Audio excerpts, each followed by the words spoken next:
बताया जा रहा है कि KVS में कक्षा 1 से और 12वीं तक एडमिशन दिए जा रहे हैं। इसमें KVS पर एडमिशन लेने के लिए स्टूडेंट को और अभिभावक को अधिकार वेबसाइट यानी कि kvssangathan.nic.in पर जाना होगा। इसके बाद में KVS में कक्षा 1 में प्रारंभ करने के लिए ऑनलाइन आवेदन पर लिंक दिया गया है और उसमें लिंक पर क्लिक करने के बाद आपको कक्षा 1 से 12वीं तक एडमिशन मिल जाएगा।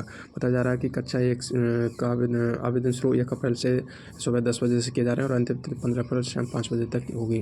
पहली अंतरिम चयनित सूची 19 अप्रैल को, दूसरी अंतरिम सूची 29 अप्रैल को और तीसरी अंतिम यानी कि जिसमें नाम आएगा वो 8 मई को दिया है। 3 सूची निकलेंगी, तीनों सूची में आपके बच्चे का नाम आ जाएगा।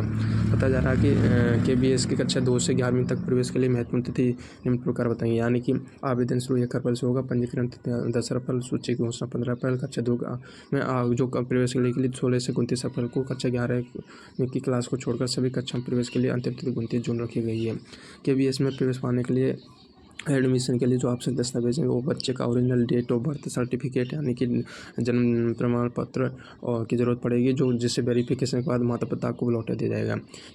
यदि candidate SC ST SC OBC वर्ग का है और आरक्षण के लाभ लेना चाहता है तो वो जाति प्रमाण पत्र और वर्ष प्रमाण बच्चे के माता पिता का सर्टिफिकेट जिसमें पिछले 7 सालों का ट्रांसफर संख्या और हेड की साइन यहाँ जरूरी होने चाहिए। बच्चे के 2 फोटो भी ज़रूरी हैं। KVS में ऑनलाइन एडमिशन कैसे करें, यानी कि KVS में ऑनलाइन एडमिशन केवल कक्षा 1 के लिए ही कर सकते हैं। इसके अलावा अन्य कक्षाओं को ऑफलाइन मोड पर ही यानी कि स्कूल में जाके ही आपको एडमिशन करवाना होगा। ठीक है। इसके बाद में पोर्टल पर पंजीकरण करना है, यानी कि सफल पंजीकरण में आपको एक यूनिक कोड प्राप्त होगा। इसके बाद यूनिक कोड को ध्यानपूर्वक पढ़ लें।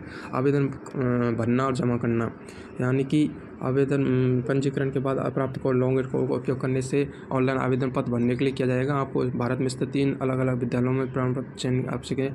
आवेदन पत्र भरने के बाद सबमिट एप्लीकेशन यानी कि आवेदन जमा करना है। आप बटन पर क्लिक करके जमा करना होगा। सफलता जमा होने पर आपको एक यूनिक एप्लीकेशन सबमिट प्राप्त मिशन पर कोड प्राप्त होगा, जो लॉगिन होने से कोड भिन्न होगा। आपको मूल दस्तावेजों की एक सूची में भी दिखाई देगी जो प्रवेश के समय आपको विद्यालय में प्रवेश दिया जाएगा।